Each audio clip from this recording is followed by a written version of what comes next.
Welcome back to the Dental Marketing Secrets Podcast. I'm your host, Mark Thackeray, and today, episode 124, we're going to be talking about what I call the leverage question. And this is how to essentially grow with less work. So let me ask the question. We'll kind of dive into this. This is going to be a shorter episode, but I just want you to really focus on this. How would you answer this question? What would need to be true for your practice to grow next year, even if you worked 10 to 15% less?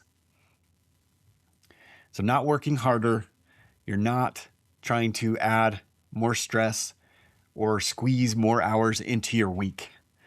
Because frankly, most practice owners secretly believe that growth only comes from doing more. And I love this question because this is the same thing that I struggled with for years.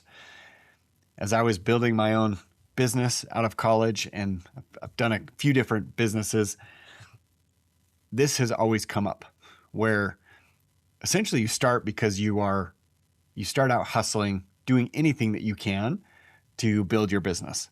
You're very scrappy and can feel good, right? I mean, you are putting in the time, the effort, making it happen. The challenge then becomes, once you are established, you can't keep going in that, can't follow that same pattern to triple, quadruple your success. You can't squeeze out 2 to 3 to 4 times more hours in the day. You're just limited, right? And not only that, but it's more the burnout that inevitably happens when you do. Or maybe it's not burnout, but it's also a compromise of your quality of life, your life outside the office, your health. How many times do we see that from colleagues that have a terrible, they're just not healthy? That could be physically, that could be socially or with relationships, could be mentally, because they're too overworked. They're stressed about their business. So really this question is designed to get you to think about your long-term goal of building your practice, but doing it in a way that's not going to cause you burnout or stress. So the goal isn't just a bigger practice. It's a better designed one, because the best businesses grow through leverage, not by burning the midnight oil day in and day out. Okay, they capitalize on those leverage points. And in our field, most dentists are stuck in operator mode, where they're doing. They feel, because they're so busy, they feel productive, and they are reactive. They are, dependent on production, and growth, it then becomes tied to more hours, more procedures, more stress. And if your growth is dependent entirely on you working harder, then you don't have a sustainable business. You don't really have a scalable business. You just own a job that is incredibly exhausting. So that's where this question comes in, is instead of asking, most people are going to ask, well, how do I make more? Or how do I do more next year? Instead, you want to flip that and ask yourself, what would need to be true for the practice to grow with less dependence on me? What this question does is it starts to force you to get into the mindset of thinking, of systems thinking, of how can I put systems in place to remove that burden, the individual burden of me, and put it on the system. You want the system to be carrying the heavy load. That's where you gain leverage, and that's where this comes in. So you're looking at leveraging all the assets that you have. Could be time, could be experience, could be team, and so that you can build a practice that is to your liking, could be growing without as much manual effort on your part. But it also encourages that optimization thinking, where you are looking and evaluating those systems to see, how can we make this that much better? Or where can I extricate myself in this process? So what would need to be true? If you're asking yourself this question, what are some ways, what are some things, or some examples of what would need to be true in order to grow your practice with less effort or without as much of your individual effort. So one is the first thing that comes to mind for me is better systems. Okay. So if you are improving, just imagine for a second, if you're improving your follow-up. I had a whole episode on the fortunes in the follow-up, right? If that improved, just that thing alone, you would convert many more patients, whether those are new patients, whether that's case acceptance, whether that's people coming back in sooner. It's so much more effective. You have fewer leads falling through the cracks. Your recall is improved. And overall, you're just growing without as much effort. And what's cool about this is it's really addition by subtraction. And what I mean by that is that you are growing by removing more of the friction points in your practice. Okay. So that's the first one. So better systems, higher conversion. I've also talked at length about this on the show. What if you were just able to convert at a higher rate?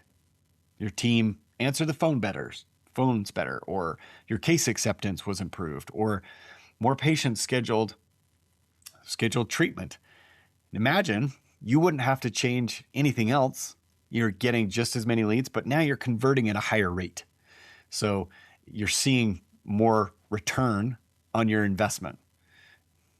Okay. That's the thing. So better conversion. The next one is referrals, more referrals. What if every patient was so thrilled that they willingly referred one more patient just like them? That alone compounds your growth much faster, right? Referrals. That's another one I've talked about. And we're actually designing a system around this very thing because it's so powerful. I'll discuss that later in more detail. Fourth, you could better lifetime value, improving the lifetime value of each patient. What if patients were staying longer? What if they accepted more treatment? What if they returned more consistently? That alone too, maybe might not be converting as much, let's say, but you're having these patients come back more frequently. They have, they're remaining patients longer. And that one thing can actually, I've seen studies where it's almost doubling your profitability because you're spending you have the same sunk costs on acquiring that patient, but now they're staying that much longer. So that's all going almost directly to your profitability, which is awesome. And then last is more delegation, more team involvement. What if you are able to stop doing any of those lower value tasks that you sometimes get dragged into doing, or sometimes you feel compelled to do? And let's say you are able to give to your team more ownership, more responsibility. Or what if you had systems that replaced a lot of that effort or supervision, right? The goal isn't to do less care. It's to carry less weight operationally. Okay. So if you think about it, as you're going through this question, how do I grow my practice without as much effort? Most practices tend to grow through those things we just mentioned: efficiency, leverage, systems, getting better at what they do, or optimizing. It's not about the brute force or the sheer will to just get it done and grit your teeth and grind all day. That's just not how it's done. You're going to reach a breaking point. So it's about working smarter, not harder, to use the old cliche, but it's true. It's about evaluating which points in my practice are causing that friction. How can I smooth those over so that process can go faster, right? I think of it as a slide. Take my kids to the park, there's a slide, but sometimes maybe it's a metal slide, and sometimes there's friction on the metal slide, right? So how do you remove that? Well, you could do that a couple of different ways, maybe by the clothing that you wear. It could be have some sort of liquid or something. It could be water. It could be maybe grease. The grease would be amazing. And you just fly down that thing, right? But that's what you're trying to do with your practice, is looking at it and seeing where are the holdups? What's causing people to maybe not schedule right away, or not accept treatment, or Why aren't they converting at a higher rate? Or what are these lower level tasks that I'm finding myself doing day in and day out? Identifying those and then working on them, right? Designing a system to help carry that load. So the question again is, if I had to grow 20% next year while working less, what would I have to improve? Then write down, like I mentioned, let's write down 3 bottlenecks, 3 inefficiencies somewhere in your system, or gaps, right? So 3 bottlenecks, 3 inefficiencies, or 3 system gaps. Okay, like this isn't working right now. We need to build a step for this, or we need to have someone take ownership for this particular process. Okay, so 3 bottlenecks, 3 inefficiencies, 3 system gaps. So that's the question. And it's so powerful when you take the time to do this and get your team involved. It's such a good exercise to help encourage them to think like an owner. That's the type of employee, team member that you want, is someone who's looking out or looking at their position, looking at their responsibilities as an owner, because it encourages them to improve the process and encourages them to take ownership and responsibility, and encourages them to also, it kind of fosters this accountability as a team, because they're showing up, they're doing what they're supposed to do, and that rubs off on everyone else. So the final kind of call to action that I have for you is, or just not even a call to action in this sense, it's more a reflection. So businesses that are scaling long-term aren't built on hustle or effort alone. They're built on those systems that make that growth sustainable. So in one word, if you were to kind of encompass all of this, it's about leverage. It's the ability to do so many more things without you actually doing all of that. If that makes sense.